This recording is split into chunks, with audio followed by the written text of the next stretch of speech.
ज्ञानञ्जनशलाकया चक्षुरुन्मिलितं येन तस्मै श्रीगुरवे नमः।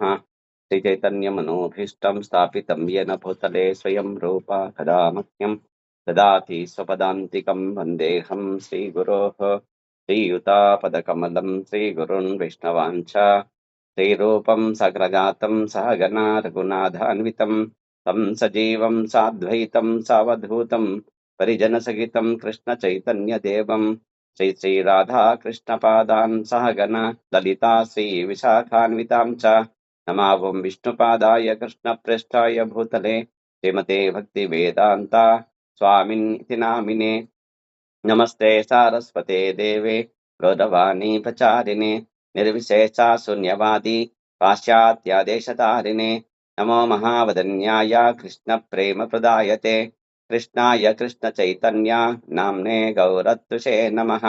नमो ब्रह्मण्य देवाय गोब्राह्मणहिताय च जगद्धिताय कृष्णाय गोविन्दाय नमो नमः। हे कृष्णा करुणा सिन्धो दीनबन्धो जगत्पते गोपेश गोपिका कांता राधा कांता नमस्तुते सप्त कांचन गौरांगी राधे वृंदावनेश्वरी वृषभानुसुते देवी प्रणमामि हरिप्रिये वाञ्छाकल्पतरुभ्यश्च कृपा सिन्धुभ्य एव च पतितानां पावनेभ्यो वैष्णवेभ्यो नमो नमः। जय श्री कृष्ण चैतन्य प्रभु नित्यानंद श्री अद्वैत गदाधरा श्रीवासादि गौर भक्त वृंद हरे कृष्णा कृष्ण कृष्ण हरे हरे हरे राम राम राम हरे हरे। హరే కృష్ణ.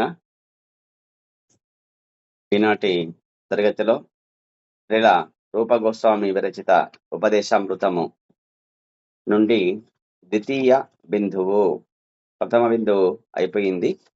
ఇక ద్వితీయ బిందువు అత్యాహార ప్రయాసశ్చ ప్రజాల్పో నియమాగ్రహః జనసంగచ్చ లౌల్యం చ షడ్భక్తిర్వినశ్యతి.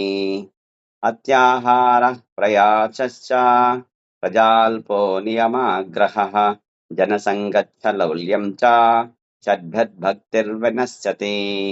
అత్యాహార ప్రయాసశ్చ ప్రజాల్పో నియమాగ్రహః జనసంగచ్చ లౌల్యం చ షడ్భక్తిర్వినశ్యతి. ప్రతిపదార్థము అతి ఆహార అమితముగా భుజించుట లేక అధికముగా కూడబెట్టుట. ప్రయాస చ అధికముగా శ్రమించుట. ప్రజాల్ప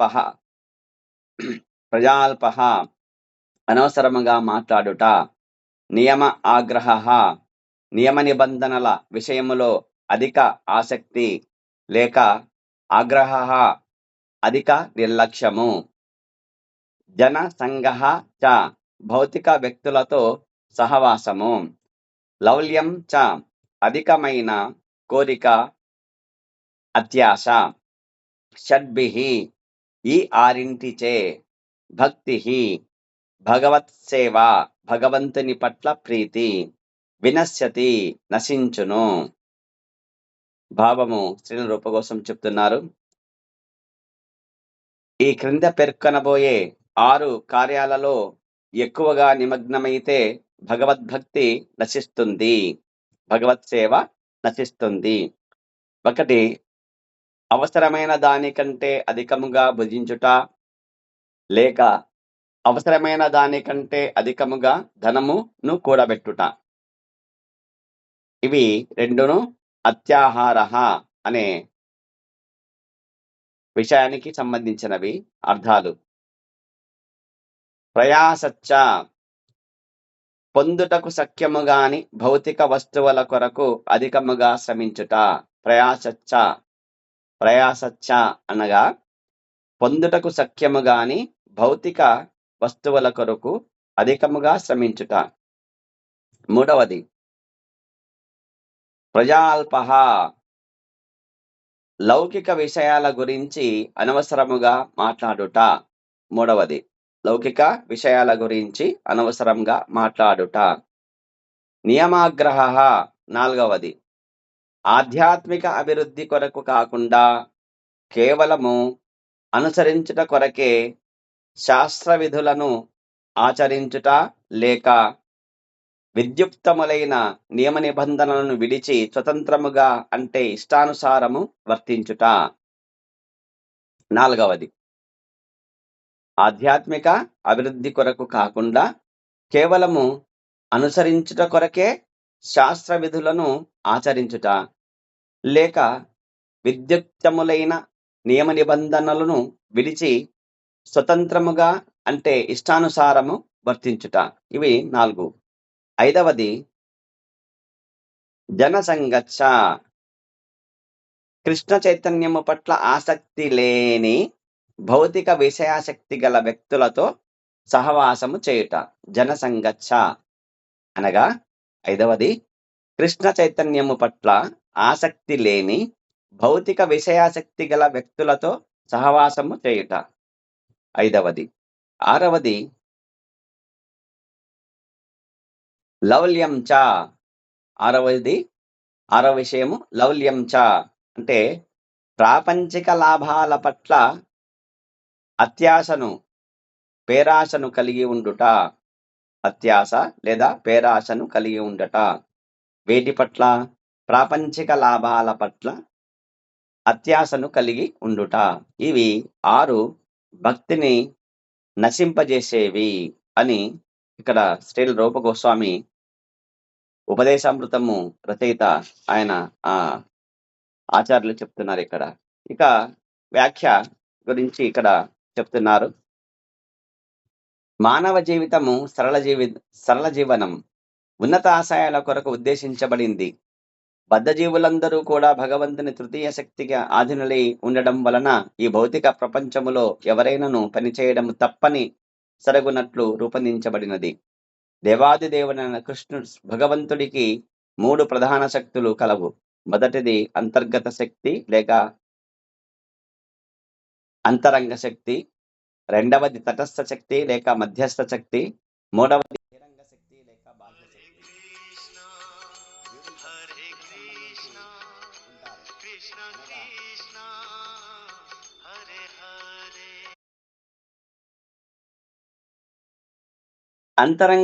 శక్తి.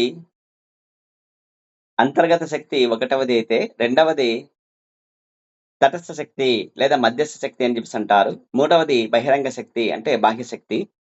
జీవులు అంటే మనమందరము తటస్థ శక్తికి సంబంధించి ఉంటామన్నమాట. అనగా అంతరంగ శక్తి అనగా మరి బహిరంగ శక్తి ఈ రెండింటి మధ్యస్థంగా ఉంటాం కాబట్టి దీనిని తటస్థ శక్తి అని చెప్పేసి అన్నారనమాట.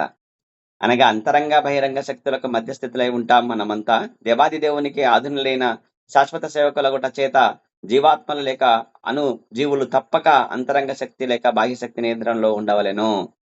ఒకటి మనము అంతరంగ శక్తి యొక్క నియంత్రణలో ఉండవచ్చును, లేదా బాహ్య శక్తి యొక్క నియంత్రణలో కూడా ఉండవచ్చును. ఎక్కడో ఒక శక్తుల యొక్క నియంత్రణలో మనము ఉంటామన్నమాట మనం. కాబట్టి అంతరంగ శక్తి అంటే నియంత్రణలో ఉండేవాళ్ళు ఖచ్చితంగా వాళ్ళు సహజ స్వరూప స్థితిలో అంటే ముఖ్యంగా భగవంతునికి భక్తియుక్త సేవలో ఎల్లప్పుడూ నెలకొని ఉంటారట. భగవద్గీతలో 9వ అధ్యాయం 13వ శ్లోకంలో ఇలా చెప్పబడింది. మహాత్మానస్తు మాం పార్థ దైవీం ప్రకృతిమాశ్రితాః భజంత్యన్య మనసో జ్ఞాత్వా భూతాదిమవ్యయం. మహాత్మానస్తు మాం పార్థ దైవీం ప్రకృతిమాశ్రితాః భజంత్యన్య మనసో జ్ఞాత్వా భూతాదిమవ్యయం. జ్ఞాత్వా భూతాదిమవ్యయం. ఓ పార్థ, భ్రాంత చిత్తులు కానట్టి వారు మహాత్ములు మాత్రము దైవీ ప్రకృతిని ఆశ్రయించి ఉందురు. వారు నన్ను ఆదియును అవ్యయుడును అగు దేవాది దేవునిగా ఎరిగి ఉండుటచే నా భక్తియుక్త సేవలో సంపూర్ణముగా నిమగ్నులై ఉందురు. కాబట్టి ఈ విధంగా సంపూర్ణంగా నిమగ్నమై ఉంటారన్నమాట. ఎవరంటే మహాత్ములు. ఎవరా మహాత్ములు అంటే దేవాది దేవుడు శ్రీకృష్ణ భగవానుడు, ఆది పురుషుడు శ్రీకృష్ణ భగవానుడు, అవ్యయుడు శ్రీకృష్ణ భగవానుడు అని ఎరిగిన వాళ్ళు మహాత్ములు. అట్టి మహాత్ములు భక్తియుక్త సేవలో సంపూర్ణముగా నిమగ్నులై ఉంటారు అని అంటున్నారు. కాబట్టి మహాత్మ అను పదము సంకుచిత మనస్కులకు గాక విశాల హృదయములను సూచిస్తుంది. తమ ఇంద్రియాలను పరచడంలోనే సర్వదా నెలకొని ఉండే సంకుచిత మనస్కులు కొన్నిసార్లు జాతి జాతీయత్వము, మానవత్వము అను పేరుతో ఇతరులకు మంచి చేయుటకు తమ కార్యకలాపాలు విస్తరింపచేస్తుంటారు. వారు స్వదేశీ లేక అంతర్జాతీయ సమాజములోని, తమ కుటుంబములోని, జాతిలోని లేక సంఘములోని సభ్యులైన వారి ఇంద్రియ తృప్తి కొరకు తమ ఇంద్రియ తృప్తిని త్యాగం చేయవచ్చును. నిజముగా ఇది తన తన నుండి జాతికి, జాతి నుండి సంఘానికి ఇంద్రియ తృప్తిని విస్తరింపజేయడమే అవుతుంది తప్ప, భౌతిక దృష్టికి ఇదంతా చక్కగా కనిపించవచ్చును. కానీ అలాంటి కార్యకలాపాలకు ఎట్టి ఆధ్యాత్మిక విలువ ఉండదు. ఎందుకంటే వ్యక్తిగతమైన లేక విస్తరింపబడిన వాదైన అట్టి కార్యకలాపాలకు మూలము ఇంద్రియ తృప్తియే కదా. కాబట్టి భగవంతుని ఇంద్రియ తృప్తి పరచడమే వ్యక్తి ఎవరైతే భగవంతుని యొక్క ఇంద్రియాలను తృప్తిపరుస్తారో అట్టి వ్యక్తియే మహాత్మా లేదా మహాత్ముడు లేక విశాల హృదయుడు అని చెప్పేసి పేర్కొనగలము అని చెప్పేసి ఇక్కడ ప్రభుపాదులు చెప్తున్నారు అన్నమాట. కాబట్టి మనము భగవద్గీతలో చెప్పినట్టు దైవీం ప్రకృతి అనగా దేవాది దేవుని అంతర్గత శక్తి లేదా సాధిని శక్తి నియంత్రణకు సంబంధించినది అని అర్థం అన్నమాట. కాబట్టి ఎవరైతే భగవంతుడి యొక్క అంతర్గత శక్తి, సాధిని శక్తికి సంబంధించిన దైవీ ప్రకృతి ఏదైతే ఉందో దాని దైవీ ప్రకృతి అంటే చూస్తుంటారనమాట. ఆ ప్రకృతిలోకి సంబంధించింది సాధిని శక్తి అంటే శ్రీమతి రాధారాణిగా ఆమె విస్తరణ రూపంగా భాగ్యదేవత అయిన లక్ష్మీదేవిగా వ్యక్తమవుతుంది. కాబట్టి లక్ష్మీదేవి ఎవరంటే మరి శ్రీమతి రాధారాణి యొక్క అంశయే ఆమె యొక్క విస్తరణయే. కాబట్టి వీరి యొక్క సంరక్షణలో ఎవరైతే ఉంటారో వాళ్ళు దైవీ ప్రకృతి, సాధిని శక్తి, అంతర్గత శక్తి అని చెప్పేసి అనబడతారనమాట. అందులో ఉండేవాళ్ళు అవుతారనమాట. వాళ్ళంతా మహాత్ములు అవుతారు అని అర్థం. కాబట్టి ప్రత్యేక జీవాత్మలు అంతరంగ శక్తి నియంత్రణలో ఉండునప్పుడు వారి ఏకైక కార్యకలాపము శ్రీకృష్ణుని లేక విష్ణువును సంతృప్తి పరచడమే. కాబట్టి శ్రీకృష్ణుడు లేదా విష్ణువు ఆయన అంశే కాబట్టి, ఈ లోకానికి పోషకుడు ఆయన కాబట్టి విష్ణు యొక్క ఇంద్రియాలను తృప్తిపరచడమే అవుతుంది. వారి యొక్క తృప్తి కొరకు ఏకైక కార్యక్రమం చేసే కార్యక్రమం ఏకైక కార్యక్రమం అంటే కృష్ణుడు లేదా విష్ణువు తృప్తిపరచడమే అవుతుంది. ఇది మహాత్ముల స్థితి. మహాత్ముడు కాని వ్యక్తి దురాత్ముడు. మహాత్ముడు కాని వ్యక్తి ఎవరు? దురాత్ముడు అనగా సంకుచిత మనస్కుడు. అటువంటి సంకుచిత మనస్తత్వము గల దురాత్ములు భగవంతుని బాహ్యశక్తి అనగా మహామాయ నియంత్రణలో ఉంటారు. మహామాయ, యోగమాయ. ఆ విధంగా యోగమాయ అంటే శ్రీమతి రాధారాణి, సాధిని శక్తి. కాబట్టి అంతరంగ శక్తి అన్నమాట. మహామాయ అంటే బహిరంగ శక్తి. కాబట్టి ఈ మహామాయ అంటే ఏమి? మాయలో పడిపోతారనమాట. మాయలో పడి మరి వాళ్ళ యొక్క మనస్తత్వం ఎట్లా ఉంటుందంటే దురాత్మలుగా మారిపోతారనమాట. వాళ్ళ యొక్క ఇంద్రియ లౌల్యాలకు బానిసలైపోయి ఆ విధంగా వాళ్ళకి తగిన కార్యక్రమం తమకు ఆనందం కలిగించే వాటిని మాత్రం చేస్తారు తప్ప భగవంతుని సేవా కార్యక్రమాలు చేయరు వీళ్ళు. నిజానికి భౌతిక ప్రపంచంలో జీవాత్మలందరూ మహామాయ ఆధీనంలోనే ఉంటారు.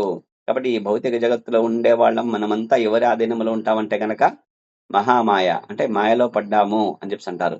మాయలో పడ్డారు కాబట్టి మాయ మాట వింటారు అని చెప్పేసి అంటారు అన్నమాట. మనమంతా మనకు ఆచార్యులు మనం అంటుంటాం. కాబట్టి వారికి త్రివిధ క్లేశములకు గురి చేయుటయే ఆమె పని. మహామాయ యొక్క పని ఏంటంటే ఆమెకు కృష్ణుడు త్రిశూలం ఇచ్చినాడు. త్రివిధ క్లేశాలతో వీళ్ళని మరి నా మాట వినకుండా వీళ్ళు బయటకు వచ్చేస్తున్నారు నా ఇంటి నుంచి. కాబట్టి ఓ చెల్లి, ఓ దుర్గాదేవి వీళ్ళకి బుద్ధి చెప్పి వీళ్లకు మళ్ళీ నా ఇంటికి వచ్చే విధంగా వాళ్ళకి మరి ఏ విధంగా అయినా సరే వాళ్ళకి దండన చేసో లేదా త్రివిధ క్లేశములు ఇచ్చో వాళ్ళని చక్కదిద్ది మళ్ళీ నా ఇంటికి పంపు అని చెప్పేసి కృష్ణుడు చెప్తాడనమాట. ఎందుకంటే మనకు తండ్రి ఆయన కదా, బీజప్రదాత కాబట్టి తండ్రి.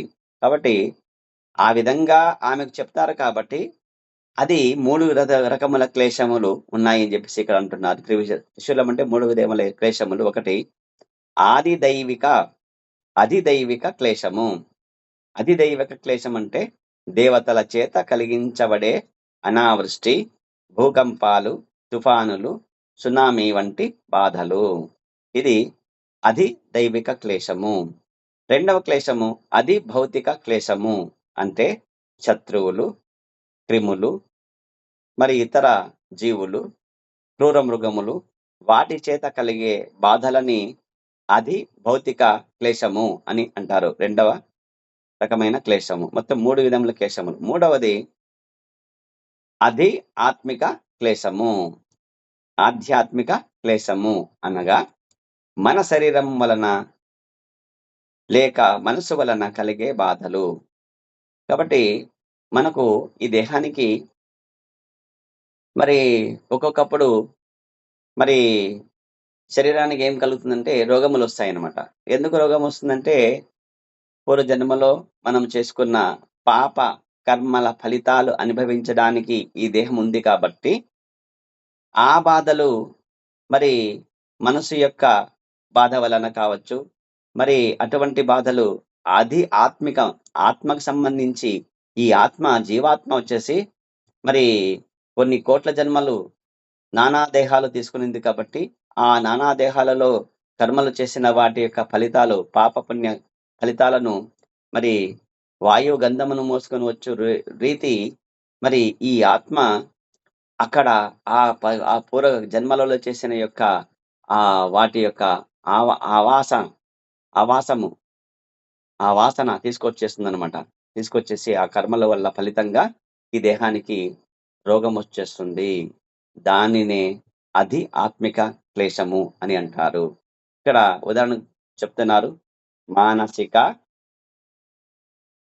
శారీరక దౌర్బల్యాలు దైవ భూతాత్మ హేతవః బాహ్యశక్తికి వశమై ఉండడం వలన ఈ త్రివిధ క్లేశములకు గురి అయిన బద్ధజీవులు వివిధ కష్టాలను అనుభవిస్తారు. మరి ఎవరికి ఈ త్రివిధ క్లేశాలు ఇస్తారంటే గనక మహామాయ. కాబట్టి ఈ మహామాయ అంటే మాయ మాటలు వినేవాళ్ళు ఎవరి మనసైతే మాయలో పడి ఉంటుందో మాయదారి పట్టిన వాళ్ళు ఎవరైతే ఉంటారో వాళ్ళని ఏమంటారంటే దైవ భూతాత్మ హేతవః బాహ్యశక్తికి వశమై ఉండడం వలన ఇటువంటివి క్లేశములు వివిధ కష్టాలు కలుగుతాయి. మరి అంతరంగిక శక్తి యొక్క వశమైన వాళ్ళకి ఆనందమే ఉంటుంది. భక్తి యుక్త సేవ ప్రేమతో భగవంతుడికి చేస్తారు, శ్రీకృష్ణ భగవానుడికి. ఇక బద్ధజీవులు ఎదుర్కొనే ప్రధాన సమస్యలు ఏమిటంటే పునర్జన్మ, వార్ధక్యము, రోగము, మరణము. ఇవి కాబట్టి జన్మ, మృత్యు, జర, వ్యాధి. 4 ఇవి ప్రధాన సమస్యలు బద్ధజీవులు ఎదుర్కొనేవి.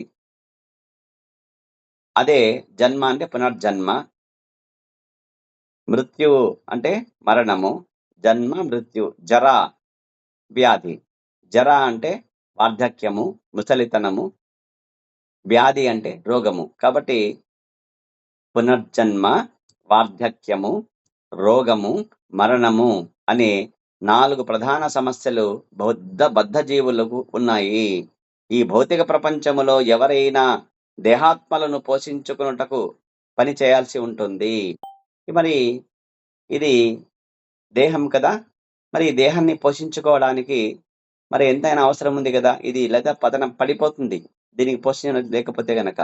కానీ కృష్ణ చైతన్య విధానానికి అనుకూలమైన రీతిలో అలాంటి పనిని వారు ఎలా చేయగలుగుతారు? కాబట్టి దేహాత్మ భావనలో ఉండే వాళ్ళు మళ్ళీ కృష్ణ చైతన్యాన్ని కలిగి ఉంటారంటే ఆ విధమైన అనుకూలమైన రీతిలో వాడు పని చేస్తారా, వాళ్ళు సేవ చేస్తారంటే చేయరనమాట. దేహాత్మ భావన నేను దేహాన్ని, నేను నా ఇంద్రియాల యొక్క మరి లౌల్యంలో ఉండి నేను బాగా అనుభవించాలా అని అంటారన్నమాట. కాబట్టి దేహ పోషణకు ఆహార ధాన్యాలు, వస్త్రాలు, ధనము వంటి ఇతర వస్తువులు శరీర పోషణ కొరకు అందరికీ అవసరమే. అందరికి అవసరమే. కాబట్టి మనం కూడా మరి ఆహార ధాన్యాలు లేక దేహ పోషణకు ఆహార ధాన్యాలు అవసరం లేకుండా మనకు ఏమైనా వస్త్రాలు లేకుండా మనం ఉంటామా? ధనం లేకుండా ఉండే అవసరం ఉండగలమా అంటే ఉండలేము. అందరికి అవసరమే. కానీ ఎవరైనాను ప్రధాన అవసరాలకు మించి అధికంగా సేవించకూడదు. కాబట్టి ఇక్కడ నీకు ఎంత అవసరమో అంతే తీసుకోవాలి. అంతకంటే అధికంగా తీసుకోవడానికి వీలు లేదు. నువ్వు దొంగ అవుతావు అప్పుడు. ఇదే చెప్తారు. ఈశావాస్యమిదం సర్వం యత్కించ జగత్యాం జగాత్ తేన త్యక్తేన భుంజీత మా కృతకస్య ధనం.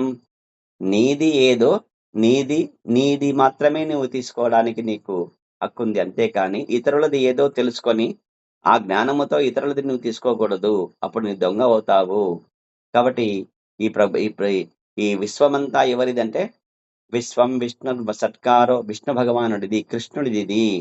కాబట్టి ఎవరిది నీది ఏది అనే జ్ఞానముతో ఉండి నీకు అవసరమైనది మాత్రమే తీసుకోవాలి. అంతకంటే అధికంగా తీసుకోవడానికి నీకు సేవించడానికి హక్కు, అధికారం, స్వతంత్రం లేనే లేదు.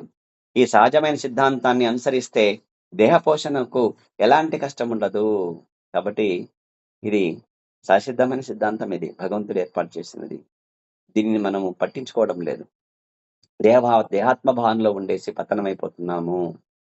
ప్రభుపాదులు చెప్తున్నారు, ప్రకృతి విధానాన్ని అనుసరించి పరిణామ క్రమములో తక్కువ తరగతికి చెందిన జీవులు తమకు అవసరమైన దానికంటే అధికంగా సేవించడం గాని తినడం గాని చేయవు. ఉదాహరణకు ఒక పక్షి ఉంది. మరి రోడ్డు పైన దారి పైన వచ్చేసి ఒక ధాన్యపు బస్తా పడింది అనుకోండి. ఏం చేస్తుంది ఆ పక్షి? తనకెంత కావాలో అంత మాత్రమే తినేసి అక్కడి నుంచి ఎగిరిపోతుంది అనమాట. అదే ఇక్కడ చెప్తున్నారు. కాబట్టి తక్కువ తరగతికి చెందిన జీవులు ఎవరైతే ఉంటారో దానికి ఎంత కావాలో అంత మాత్రం తీసుకుంటుంది. లేదా ఒక గొర్రె పిల్ల వస్తుంది, లేదా ఒక మేక పిల్ల వస్తుంది.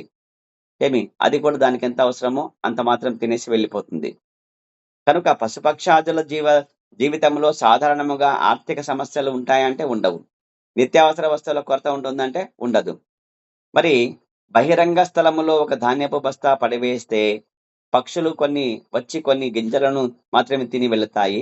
అదే మనిషి అయితే ఏం చేస్తాడు? మేక గొర్రె ఎత్తి దానికి అవసరమైనది మాత్రం తీసుకుంటాడు. కానీ మనిషి అయితే గనక బస్తా మొత్తం ఎత్తుకొని వెళ్తాడనమాట. ఇది అత్యాశ, పేరాశ అంటే.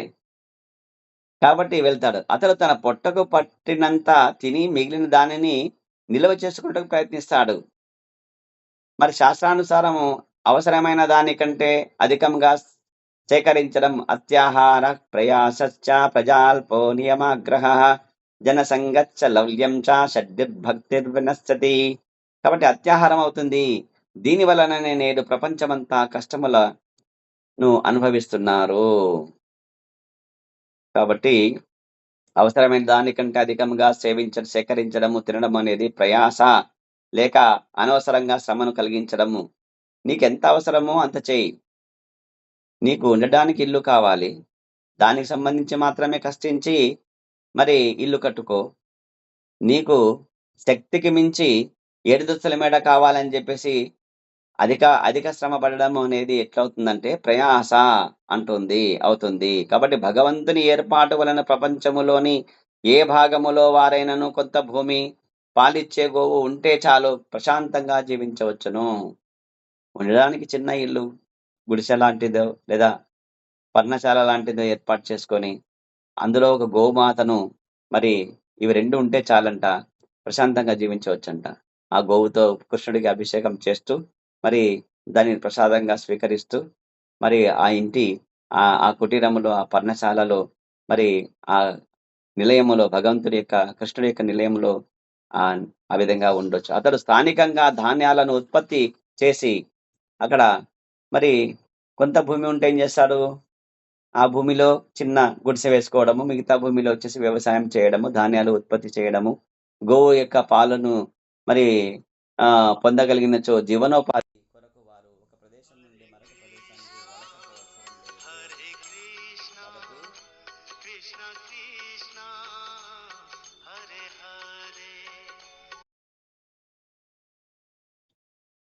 ప్రకృతి విధానాలు అనుసరిస్తే మరి ఆ విధంగా వచ్చేసి మనకు కొంత భూమి, ఒక గోవు ఉంటే చాలు. మరి ఒక ప్రాంతం నుంచి ఇంకొక ప్రదేశానికి వలస పోవాల్సిన అవసరం లేదు. ఇప్పుడు చాలామంది వచ్చేసి మరి బ్రతుకు తెరువు కోసము ఊర్లు వదిలేసి వేరే మరి పట్టణాలు వెళ్తున్నారు.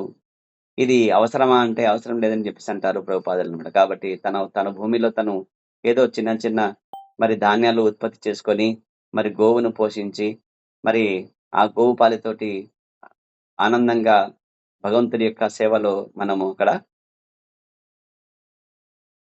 ఉండవచ్చును అని చెప్పేసి. ఇవన్నీ ఆర్థిక సమస్యలు పరిష్కరించగలవు. అదృష్టవశాత్తు కృతజ్ఞతనం అనేది అలవరుచుకుంటే చాలు. భగవంతునితో తనకు గల సంబంధాన్ని అవగాహన చేసుకొనుట, పరమ లక్ష్యంగా గ్రహించుట, భగవత్ ప్రేమ కొరకై మానవునికి ఉన్నత జ్ఞానము అందించబడింది. భగవద్గీత, భాగవతం ఉండేది అదే గదా! ఉన్నత జ్ఞానమే గదా! దాని నుంచి మనము మరి భగవంతుడి యొక్క భక్తియుక్త ప్రేమతో భక్తియుక్త సేవ చేస్తే చాలు. ఇది మనకు అదృష్టము. దురదృష్టవశాత్తు నాగరికుడని పిలువబడుచున్న మానవుడు భగవత్ సాక్షాత్కారం కోసం ప్రయత్నించకుండా జిహ్వను తృప్తిపరచుట కొరకు తినడానికి అవసరమే దానికంటే అధికంగా సంపాదించే నిమిత్తం తన జ్ఞానాన్ని వినియోగిస్తున్నాడు. కాబట్టి భౌతిక చదువు చదువుతున్నాడనమాట. ఏం చదువుతున్నాడు? భౌతిక చదువులు. మరి భగవద్గీత, భాగవతం అనేది విద్య. మరి భౌతికమైన విద్యను ఏమంటారంటే అవిద్య అంటారనమాట. మరి ఈ అవిద్యలో వచ్చేసి ఇంద్రియం యొక్క అంటే దేహం యొక్క పోషణకు, దేహం యొక్క తృప్తి ఆనందానికి, దేహం యొక్క ఇంద్రియ యొక్క ఆనందానికి సంబంధించినవి విద్య అనమాట ఇది. వాటికి సంబంధించి విద్యలోన ఆరితేలిపోయి మొత్తం అంతా జీవితం అంతా పాడు చేసుకుంటున్నాడు. ఇది అజ్ఞానము అని ఇక్కడ చెప్తున్నారు. కాబట్టి నాగరికుడని పిలువబడుతున్నా కానీ నిజానికి నాగరికత అంటే అది కాదు, పతనం అది. భక్తికి దూరమయ్యేది పతనంతో సమానము. కాబట్టి నాగరికుడు అంటే కాదు, అనాగరికుడు. కాబట్టి భగవత్ సాక్షాత్కారం కోసం ప్రయత్నించడం లేదు. జీవతృప్తి కొరకే మరి జ్ఞానాన్ని సంపాదించుకొని అందులో భౌతిక అవిద్యలోన పండిపోయి మరి దేహమే నేనని చెప్పేసి దేహభావనతో ఉండేసి పతనమైపోతున్నాడు. భగవంతుని ఏర్పాటు వలన ప్రపంచమంతటా మానవులకు ధాన్యాలు, పాలను ఉత్పత్తి చేసుకొనుటకు కావలసినంత అవసరం కలదు. మరి ఈశావాస్యమిదం సర్వం. ఓం పూర్ణమదః పూర్ణమిదం పూర్ణాత్ పూర్ణముదచ్యతే పూర్ణస్య పూర్ణమాదాయ పూర్ణమేవావశిష్యతే. చెప్పినారు కదా, భగవంతుడు చెప్పాడు కదా. భగవంతుడు సంపూర్ణుడు. ఆయన నుంచి వచ్చినవన్నీ సంపూర్ణాలే. ఆయన నుంచి ఎంత తీసుకున్నా కూడా ఆయన పూర్ణంగానే ఉంటాడు. కాబట్టి ఆయన ప్రపంచమంతా అందరికీ అవసరమైన అన్ని ఏర్పాట్లు చేసినాడు. మానవులకు కావలసిన ధాన్యాలు, మరి పాల ఉత్పత్తి కొరకు గోవులు, కావలసినంత అవసరము కలిగిన దానికంతా ఏర్పాటు చేసినాడు. కానీ ఉన్నత జ్ఞానాన్ని, భగవత్ చైతన్యాన్ని అలవర్చుకొనుటకు బదులుగా వివేకవంతులను మడబడే వారు అనవసరమైన అవాంఛితమైన వస్తువులను ఉత్పత్తి చేయడానికి తమ జ్ఞానాన్ని దుర్వినియోగం చేస్తున్నారు. కాబట్టి దాని జ్ఞానము ఏదైతే ఉందో మరి భౌతిక జ్ఞానం ఇది. ఫ్యాన్లు కావాలా, ఏసీ కావాలా, మరి జీవితాన్ని అంటే దేహానికి సుఖం పెట్టాలని చెప్పేసి అవాంఛనీయమైన ఇవన్నీ అవివేకముతోటి మరి ఇటువంటి అవాంఛిత వస్తువులు తయారు చేయడానికి తన జ్ఞానం ఉపయోగిస్తున్నాడని చెప్పేసి ఇక్కడ చెప్తున్నాడు. కాబట్టి దీనికి ఫలితంగా కర్మాగారాలు, జంతువధశాలలు, వ్యభిచార గృహాలు, మద్యం అమ్మే దుకాణాలు తెరుచుకున్నాయి. మద్యం, మాంసం, జూదం, వ్యభిచారం ఇవి. కాబట్టి ఎంచక్కా మనిషిగా కాకుండా వింత పశువుగా మారిపోవడానికి ఏర్పాటు చేసుకుంటున్నాడు. ఏంటవి? మద్యం, మాంసం, జూదం, వ్యభిచారం. అందుకే మరి కర్మాగారాలు అంటే మరి ఫ్యాన్లు తయారు చేసుకోవడాలు, ఏసీ తయారు చేసుకోవడాలు కర్మాగారాలు. తర్వాత ఇది దేహం కోసం, ఆనందం కోసము. జంతు వధశాలలు అంటే మాంసభక్షణ కోసం. వ్యభిచారం, తర్వాత మద్యం. కాబట్టి మద్యము, మాంసము, తర్వాత వ్యభిచారము, ఇక కర్మాగారాలు. ఇవి అధికంగా వస్తువులు సేకరించవద్దని, అమితంగా తినవద్దని, కృత్రిమ సౌకర్యాలను సమకూర్చుకొనుటకు అనవసరంగా పని చేయవద్దని ఎవరికైనా సలహా ఇస్తే అనాగరిక జీవన విధానాన్ని అనుసరించుటకు సలహా ఇస్తున్నారని భావిస్తారు. చాలామంది అవిద్యలో ఆరితేరిన వాళ్ళు ఏమంటారంటే, "ఆ!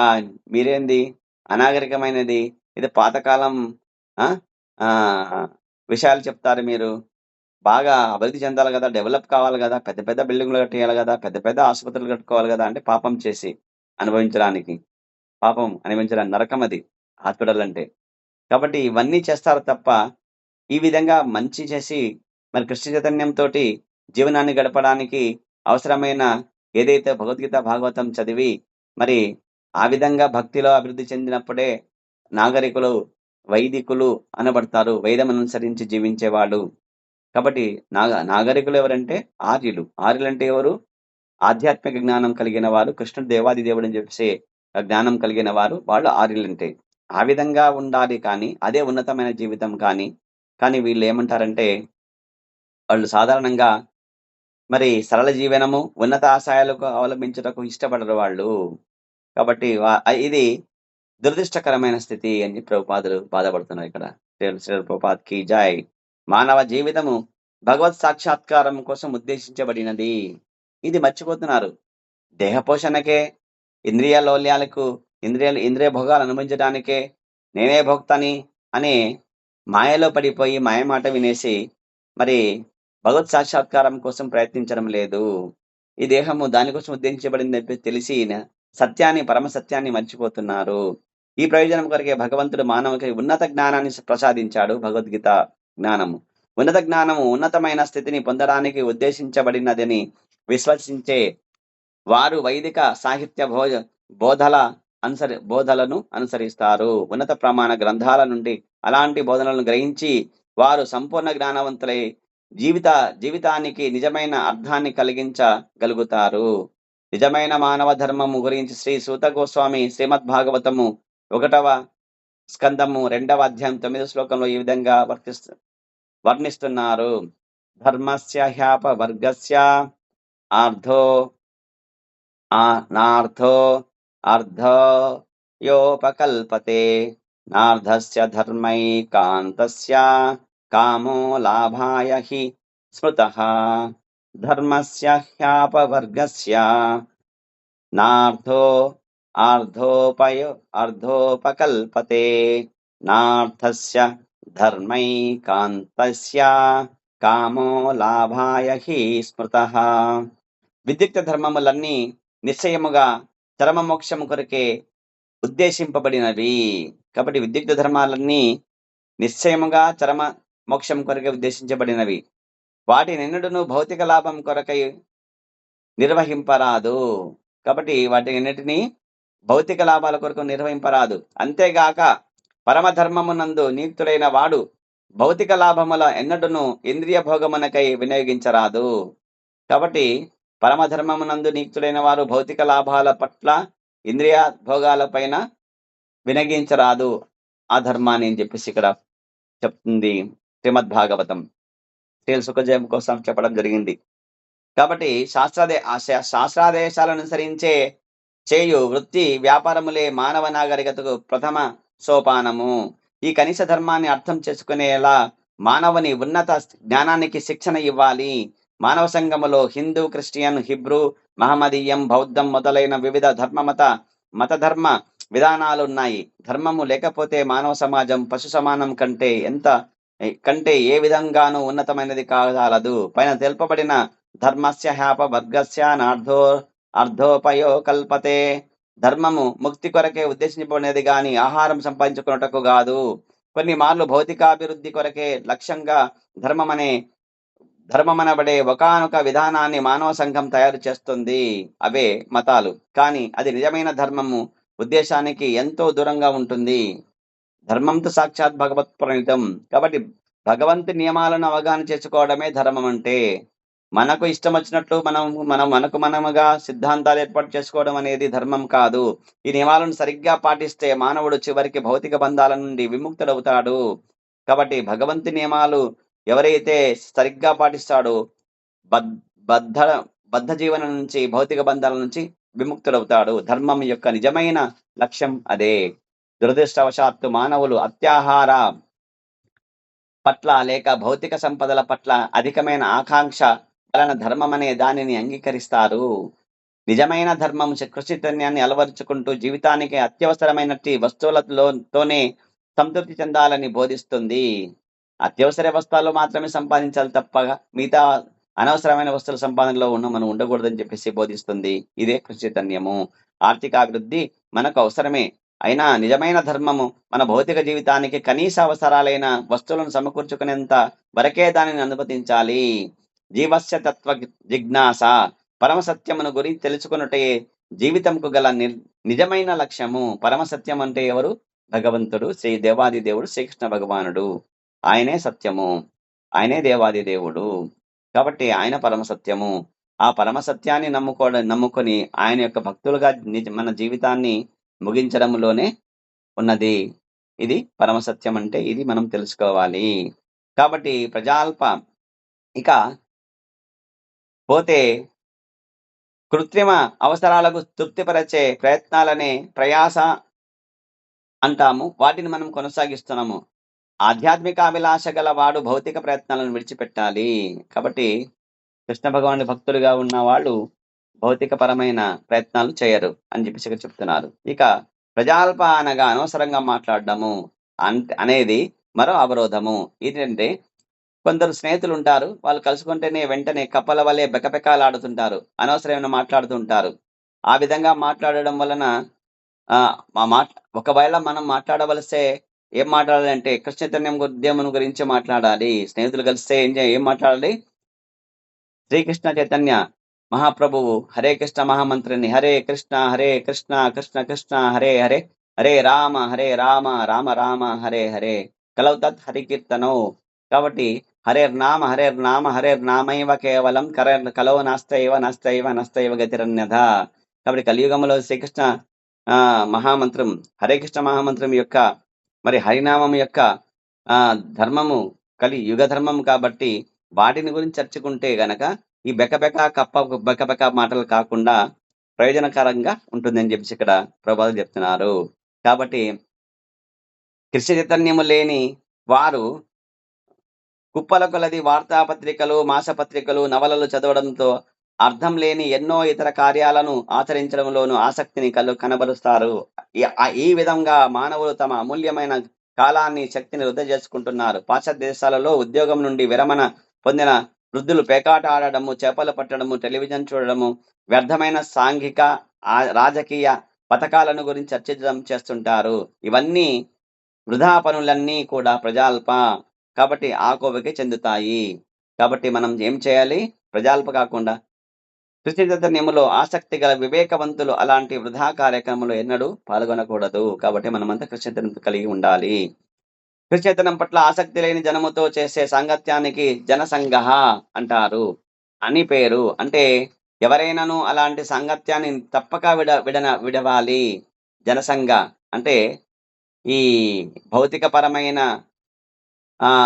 పేరాస కలిగి భౌతికపరమైన విషయాల గురించి చర్చించే వాళ్ళ యొక్క సాంగత్యాన్ని విడనాడాలి. శ్రీల నరోత్తమదాస ఠాగూర్లు కృష్ణ చైతన్యవంతులైన భక్తుల సాంగత్యములోనే భక్త సన్వాస్ జీవించాలని ఆదేశిస్తున్నారు. అంటే ప్రతి ఒక్కరు నిరంతరం భక్తుల సాంగత్యంలో భగవంతుని సేవలు నెలకొని ఉండాలి అని అర్థము. సాధారణ వ్యాపారాన్ని నిర్వహించే ఇతరుల సాహసము ఆ వ్యాపారములు ప్రగతి సాధించుటకు ఎంతోగానో ఉపయోగపడుతుంది. కనుకనే భౌతికాభివృద్ధికి ఆశించే మానవులు అట్టి అభివృద్ధి కొరకే ఎన్నో సంఘాలను, క్లబ్లను ఏర్పరచుకుంటున్నారు. కాబట్టి అది ఒక సంఘము వ్యాపారం కోసం ఏర్పాటు చేస్తున్న సంఘం కాబట్టి వ్యాపారం అభివృద్ధి చెందుతుంది. మరి భక్తుల యొక్క సాంగత్యం ఉంటే భక్తి అభివృద్ధి చెందుతుంది. కాబట్టి మనము అలాగే శ్రీకృష్ణుని విస్మరించని జనులతో అంటే భక్తులతో సాంగత్యము లభించేలా అవకాశం కల్పించట కొరకే అంతర్జాతీయ కృష్ణ చైతన్య సంఘము ఇస్కాన్ ఏర్పాటు చేయడం జరిగింది అని శ్రీల ప్రభుపాద చెప్తున్నారు. ఈ ఉద్యమం ద్వారా ఇస్కాన్ వంటి ఆధ్యాత్మిక సాంగత్యం రోజు రోజుకి అభివృద్ధి చెందుతుంది. ప్రపంచంలో వివిధ భాగాలలోని ప్రజలు తమలో నిగూఢమైన కృష్ణ చైతన్యాన్ని జాగృతం చేసుకున్నట్టుకు ఈ సంఘంలో చేరుతున్నారు. హరే కృష్ణ కృష్ణ కృష్ణ హరే హరే హరే రామ రామ రామ హరే హరే. పరమ పూజ్య శ్రీల భక్తి సిద్ధాంత సరస్వతి ఠాగూరులు ప్రభుపాదుల వారి గురువులు అనువృత్తి అనే వ్యాఖ్యానములో శుష్క వేదాంతులు లేక మనోకాల్పనికులు జ్ఞానాన్ని ఆర్జించుటకు అధికంగా ప్రయత్నించుటకు కూడా అత్యాహార విధానం అనగా అవసరమైన దానికంటే అధికంగా సేకరించడం అనే దాని కిందనే వస్తుందని చెబుతున్నారు. శ్రీమద్ భాగవతాన్ని అనుసరించి మనోకాల్పనిక తాత్వికులు కృష్ణచైతన్య రహితమైన శుష్క వేదాంతాన్ని గురించి ఎన్నో సంపుటాలను రచించుటకు ప్రయత్నించడం పూర్తిగా వ్యర్థము. కాబట్టి భాగవతం యథాతథంగా చెప్పుకోవాలి తప్ప మరి శుష్క వేదాంతము పనికిరాని మరి సొంత పత్యము పెట్టేసి ఏదేదో మరి భగవంతునికి వక్రీకరించే విధంగా ఎన్ని సంపుటలు రాసినా ప్రయోజనం లేదని చెప్పిస్తుంటారు. కాబట్టి దీనిని ఏమంటారంటే అత్యాహార విధానం కిందికి వస్తాయని చెప్తారు. కాబట్టి కృష్ణ చైతన్యము లేకుండా భౌతిక వస్తువులు శాస్త్రీయ విజ్ఞాన రూపంలో కానీ ఆర్థిక లాభ రూపంలో కానీ అధికధికముగా సంపాదించడానికి ప్రయత్నించే వారు కూడా ఈ అత్యాహార నియంత్రణలోకే వస్తారు. కాబట్టి కర్మిష్ఠులు తమ భవిష్యత్తు పరిస్థితిని తెలియక పోట చేతనే భవిష్యత్తు కొరకు తరతరాల కొరకే అధికధికంగా ధనాన్ని కూడబెడతారు. 7 తరాలకు కూర్చొని తిన్నా మరి కరిగిపోయినంత సంపాదన చేయడం వలన ఒక వ్యక్తి మరి తన యొక్క జన్మ సార్థకమైనట్ట. మరి కృష్ణ భక్తిలో ఉండి మరి భక్తి యోగంలో ఉండి మరి తన జీవితాన్ని కడతీర్చడం వలన సార్థకమైనట్ట.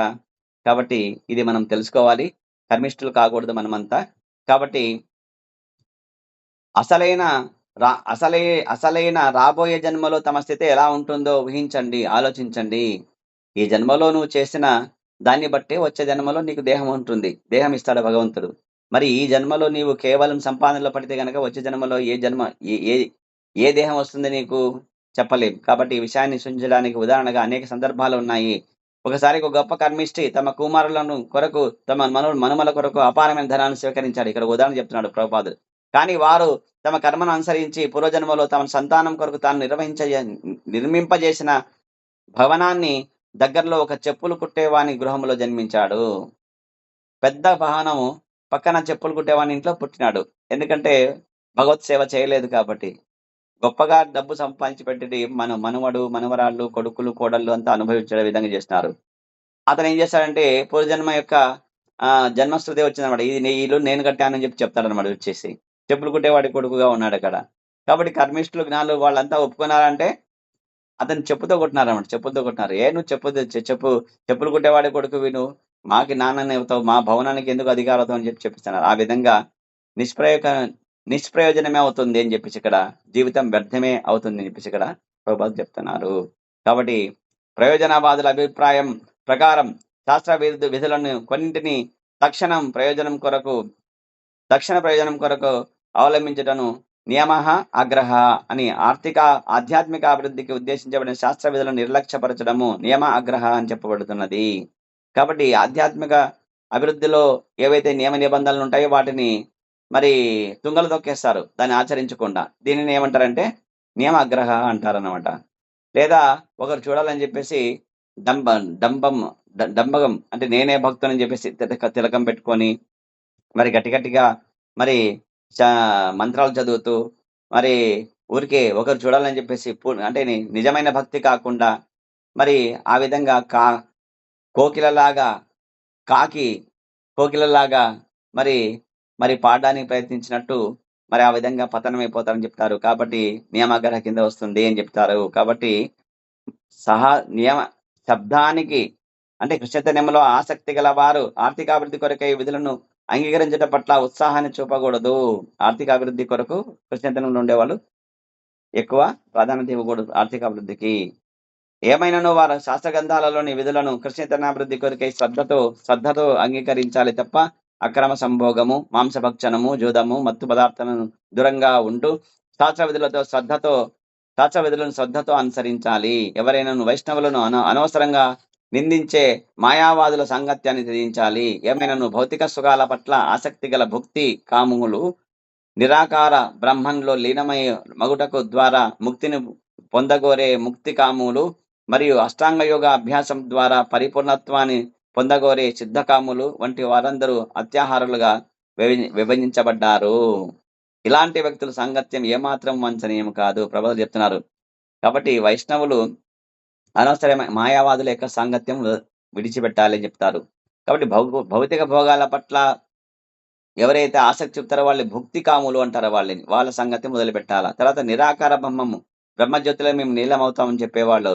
వాళ్ళు ముక్తి కాములు వాళ్ళు. వాళ్ళ యొక్క సంగతిని వదిలిపెట్టాలి. అష్టాంగ యోగము ద్వారా అష్టసిద్ధులు పొందుతాం మేమని చెప్పేవాళ్ళు. వాళ్ళ యొక్క సాంగత్యం విడిచిపెట్టాలి ఈ నలుగురు.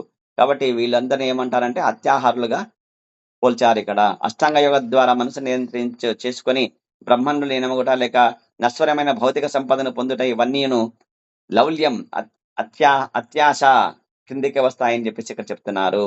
అలాంటి భౌతిక లాభాపేక్షల కొరకు చేసే ప్రయత్నాలు లేక ఆర్థికాభివృద్ధి కొరకు అనేక సాకుతో చేసే ప్రయత్నాలన్నీ కృష్ణ మార్గానికి ఆటంకములగును.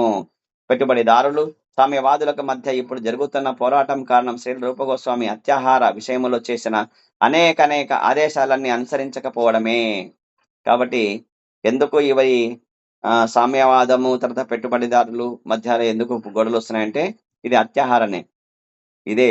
కాబట్టి మరి శ్రీ రూపగోస్వామి చెప్పినట్టు ఉపదేశామృతంలో చెప్పినట్టు వచ్చేసి మరి అత్యాహారాన్ని వదిలేస్తే గనక ఎంత అవసరం అంత ధనాన్ని మాత్రం సంపాదిస్తే గనక ఇవన్నీ సమస్యలు ఉండవు.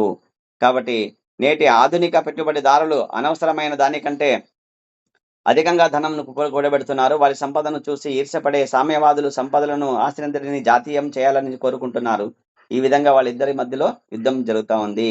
దురదృష్టవశాత్తు సామ్యవాదులకు సంపదను ఎలా అనుభవించాలనే సమస్యను ఎలా పరిష్కరించుకోవాలో తెలియదు. అందుకే పెట్టుబడిదారుల మధ్య సామ్యవాదుల చేతుల్లో పడినప్పుడంతా వాడికి ఎటువంటి పరిష్కారం లభించడం లేదు. ఈ రెండు తత్వాలు విరుద్ధంగా సంపద అంతా ఈ రెండు తత్వాలకు విరుద్ధంగా సంపద అంతా శ్రీకృష్ణునికి చెందుతుందని కృష్ణ సిద్ధాంతం తెలుపుతుంది. కాబట్టి కృష్ణుడు లక్ష్మీదేవి ఎవరు భార్య అంటే సంపద దేవత లక్ష్మీదేవి కృష్ణుడు భార్య. కాబట్టి ఇదంతా ఎవరు సంబంధించిందంటే కృష్ణ సంబంధించింది. ఈ సత్యం తెలుసుకోవడం లేదని చెప్పేసి ప్రభువులు ఇక్కడ చెప్తున్నారు.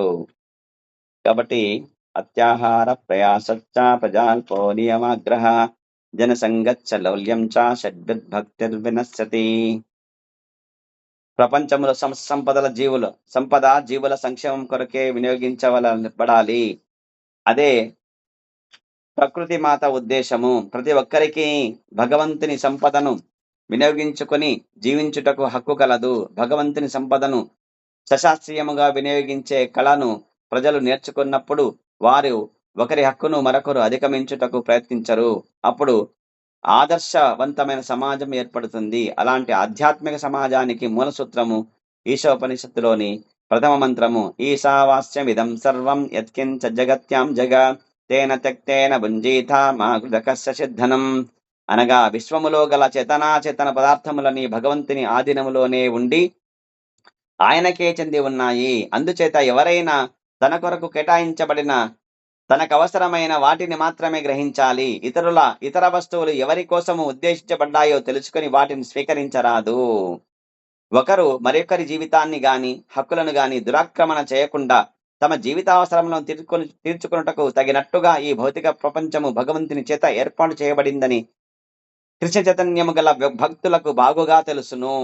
ఈ సంపూర్ణమైన ఏర్పాటు అందరికీ వారి నిజ అవసరాలను అనుసరించి సంపదలో కావలసిన భాగాన్ని సమకూరుస్తుంది. ఈ విధంగా సరళ జీవనము ఉన్నత ఆశయాలు అనే సిద్ధాంతానికి అనుగుణంగా ప్రతి ఒక్కరూ ప్రశాంత జీవితాన్ని గడపగలరు. దురదృష్టవశాత్తు భగవంతుని ఏర్పాటుపై విశ్వాసం లేని వారు ఉన్నత ఆధ్యాత్మిక అభివృద్ధి పట్ల కోరిక లేని వారైన భౌతికవాదులు భగవంతుడి ప్రసాదించిన బుద్ధిని భౌతిక సంపదను పెంపొందించుకొనుటకే ఉపయోగిస్తున్నారు. వారు తమ భౌతిక స్థితిని పెంపొందించుటకు పెట్టుబడిదారి విధానము భౌతిక దృక్పథముతో కూడినట్టి సామ్యవాదము వంటి ఎన్నో విధానాలు కల్పిస్తారు. వీరికి భగవంతుని విషయాల పట్ల గాని ఉన్నత లక్ష్యాల పట్ల గాని ఆసక్తి ఉండదు. వారు ఇంద్రియ తృప్తి కొరకే అసంఖ్యాకములైన కోరికలను తీర్చుకున్నటకు ఎల్లప్పుడూ ఆతృత పడుతూ సాటి జీవులకు దోచుకునేలా ప్రత్యేక సామర్థ్యం కలిగిన వారే ఉంటారు. శ్రీ రూపగోస్వామి పేర్కొన్నట్టి ఈ ప్రాథమిక దోషాలను అత్యాహార వంటి వాటిని మానవ సమాజం త్యజించినప్పుడు మనుష్యులకు పక్షులకు మధ్య పెట్టుబడిదారులకు సామ్యవాదులకు మధ్య ఇతరులందరికీ మధ్య శత్రుత్వం సమస్తము నశించిపోతుంది. అంతేకాక ఆర్థిక రాజకీయ అవ్యవస్థ అస్థిరత్వము కూడా పరిష్కరించబడతాయి. కృషితన్య ఉద్యమము శాస్త్రీయంగా ఇచ్చే సాధన పద్ధతుల ద్వారా సరైన ఆధ్యాత్మిక విజ్ఞానము ద్వారా శుద్ధ చైతన్యము జాగృతమవుతుంది. కృష్ణ చైతన్యము ఉద్యమము ప్రపంచంలో ప్రశాంత పరిస్థితిని ఏర్పరచగల ఆధ్యాత్మిక సమాజాన్ని ఏర్పరచును. వివేకవంతులైన ప్రతి ఒక్కరూ కృష్ణ చైతన్యాన్ని ఉద్యమాన్ని హృదయపూర్వకంగా ఆశ్రయించి భక్తియుక్త సేవకు ఆటంకము కలిగించే పైన పేర్కొనబడిన 6 దోషాల నుండి విముక్తులై తన చైతన్యాన్ని పవిత్రీకరించుకోవాలి. కృష్ణ చైతన్యవంతులు కావాలి. కృష్ణ భక్తులు కావాలి. హరే కృష్ణ కృష్ణ కృష్ణ హరే హరే, హరే రామ రామ రామ హరే హరే. హరే కృష్ణ.